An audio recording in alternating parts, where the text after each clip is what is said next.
Well, I know here in Canada, Lainey, we are so excited to have you joining us here. Of course, things A Man Oughta Know. We are loving it up here. Thank you so much. I'm excited to talk to you too, girl. And I can't wait to actually come hang out with y'all in person. Right? Yeah. No. You have you ever performed up in Canada before yet? I have not. Oh, I have not. I But hope I you're. tell you what, my girl Megan Patrick, she speaks very highly of y'all. I heard that you were friends with Megan. That's absolutely fantastic. Yeah. Hopefully, maybe both of you can come up here and do some shows. That's the plan. That is the plan. And I think one of the big things too is a lot of people are going to be singing along to this brand new single that you have released up here in Canada with Things A Man Oughta Know. How's it been to see your fans' reaction with this one? You know what, Courtney? It has been wild. It really kind of took a big old jump because when the pandemic happened, we were playing shows and I would see a few people singing it back to me, but now that we're back at it, it really is wild. I mean, the entire crowd knows the words, and it freaked me out at first. Definitely. And I seen you posted a video on TikTok of like one of your first experiences of having your fans singing this one back to you. That must have been just such a surreal moment. Yes, it was. It was actually the other day in South Dakota, and it was just this overwhelming feeling. I was like, wow, this is what I've been in Nashville 10 years for. This moment right here. And people, you could just tell it was coming straight from people's hearts, and that right there just made it even more powerful, and is a moment that I will never forget, and I don't take it lightly. Definitely. Now you mentioned you're out on the road. Are you on the road right now? I'm actually in Nashville right now, but catching a flight later today. We're flying into Salt Lake City, then we're going to Idaho, then we're going to Colorado, then we're going to Alaska. We're going everywhere. That's awesome. And of course, going everywhere too with Jason Aldean coming up with Back in the Saddle tour. How excited are you to be out on that? It's crazy. It really, really is crazy. Me, him, and Hardy. It's gonna be a redneck throwdown for sure. I mean, we're gonna have a good time. I'm just so honored to be on the tour and excited to watch those guys side stage and learn a few things from them. Definitely. How has it been touring so far now that things have started to open up more in the US? We went from 0 to 100 real quick, and I think everybody's just excited. The artists are excited, the fans are excited. We're back. We really are, and it feels better than ever. I feel like everybody kind of just had so much time away from live music that any opportunity that you get to see it now, that people are jumping on it. So it's doing all of our souls some good. For sure. Well, especially when you have so much new music, like your latest album being out right now, your first album as a signed artist. That must have been such a cool experience. It was. We worked really hard on this thing, and really, I've kind of had my entire life to write for this record. And the name of the record is called Saying What I'm Thinking, and we actually chose every single song on the record based off of, is it saying what I'm thinking? So whether it was Things A Man Ought to Know, WWDD, What Would Dolly Do, or even Dirty Looks, we just asked ourselves, is this saying what I'm thinking? If it was, it made the record. If it didn't, yeah. So it really is who I am to my core, and I'm proud of it.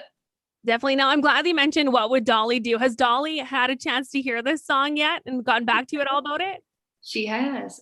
Yep, she heard it, and I heard that she loved it. I haven't talked to her directly, but never in a million years did I think Dolly Parton would hear a song that I wrote about her, much less know my name. So that might be one of the coolest moments of my career so far. Well, definitely, especially getting to have like people that maybe you have looked up to over the years and growing into country music and everything too, to have like Dolly Parton say some nice things about you. That's pretty amazing.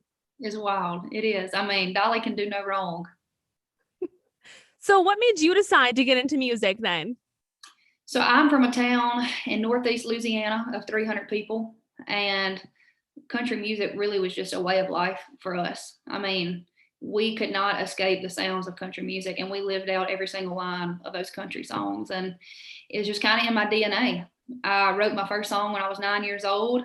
I was writing about tequila and cigarettes. Didn't even know what either were, but yeah, it just kind of latched on to me and wouldn't let go. And my daddy showed me a few chords on the guitar when I was 11, and that was it. I mean, it was just like, this is what you were born to do, and no matter how long it takes you to do it, you're gonna do it. Definitely. Well, and some cool things you've done along the way too. Now, I didn't know this about you until actually just the other day that you were a Hannah Montana impersonator. Yes, girl. I did it for 5 years. Yep. Every now and then, I would ask, I was like, hey, can Lainey Wilson open up the show? And they were like, who's Lainey Wilson? So, but yeah, I would put on the wig. I had the portable sound system. I would sing like 16 Hannah Montana karaoke songs. And yeah, I had the best of both worlds. Love it. And now, like I said, too, just going out and rocking the stage all over the US and hopefully in Canada sometime soon. What has been like one of your favorite things being back out on the road? Just seeing people's smiling faces. Um, and really and truly, like it inspires me just to keep writing. It's really hard to be inspired when you're locked in behind four walls, or you can't sit at a bar and listen to people's conversations and get song ideas. Or I mean, when you're not living life, it's hard to do. We did it, we figured it out, but yeah, seeing people just kind of gives me that extra little inspiration that I need to just keep on writing for them. Definitely. Well, I'm sure you get like a lot of inspiration stuff too. Maybe even from your dog, because I heard you're a dog mom too, right? I am, and she's so spoiled rotten. What kind of dog do you have? I have a Yorkie Bichon cross. So she's a whole lot of crazy. Yes, I love it. I have a French bulldog. Her name is Hippie, and Oh, nice. she's spoiled rotten, but I love her. Exactly. They're like our own children, right? Yeah, Like, they are. She's a handful. oh, that's awesome. And so many cool things that you've done too, like getting to have one of your songs featured on the season finale of Yellowstone with a small town girl. How did it feel to see like the response from that? Because that show was just huge. I feel like everybody has watched Yellowstone. Sure. And if you have not, you better get on it because it really is. I'm not being partial. It really is a great, great show. Yeah, I've been lucky enough so far to have 3 of my songs on there, and it's just really introduced my music to a crowd of people who might not listen to the radio. And yeah, I mean, and my gosh, those cowboys are not bad to look at either. So there's that. But yeah, Taylor Sheridan, the writer and producer of the show, has been real good to me, and it's wild. I mean, it really is a fantastic show. If you have not seen it, I'm telling you, go get it right now. Definitely. And of course, one thing I want to talk about too, you have like the coolest style in country music. Like everybody always talks about it up here. They're like, I want to dress like Lainey Wilson. Like, where can I find outfits just like hers?